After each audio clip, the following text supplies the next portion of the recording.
Club ফুটবলের জমজমাট লড়াইয়ে চলছে বিরতি। ফুটবলারদের এখন দায়িত্ব জাতীয় দলের জার্সিতে মাঠে নামা। মার্চের আন্তর্জাতিক বিরতিতে মাঠে নামবে সব মহাদেশের দেশগুলো। বিশ্বকাপ বাছাই দক্ষিণ আমেরিকা মহাদেশের হয়ে মাঠে নামবে ব্রাজিল, আর্জেন্টিনা। দুই দলই খেলবে দুটি করে ম্যাচ। দক্ষিণ আমেরিকা মহাদেশের ফিফা বিশ্বকাপ 2026 বাছাইয়ে 2/3 ম্যাচ ইতিমধ্যেই শেষ। 12টি করে ম্যাচ খেলে ফেলেছে সব দলই। তবে এবারের দুই ম্যাচ বেশি গুরুত্বপূর্ণ সব দলের জন্য, যেখানে একে অপরের বিপক্ষে মাঠে নামবে দুই চিরপ্রতিদ্বন্দ্বী ব্রাজিল ও আর্জেন্টিনা। আর্জেন্টিনার ম্যাচ।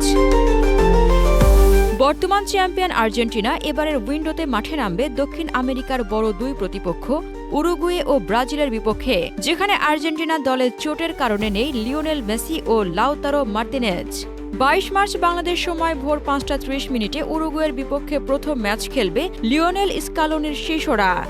এরপর 26 মার্চ ভোর 6টায় আর্জেন্টিনার মাঠে মুখোমুখি হবে ব্রাজিল, আর্জেন্টিনা।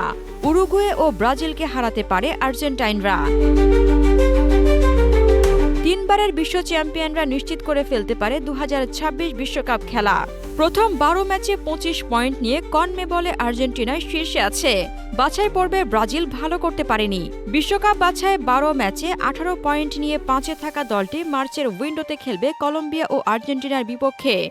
এই দুই ম্যাচ জিতে গেলে অনেকটাই নিশ্চিত হয়ে যাবে 5 বারের বিশ্ব চ্যাম্পিয়নদের আরেকটি বিশ্বকাপ খেলা।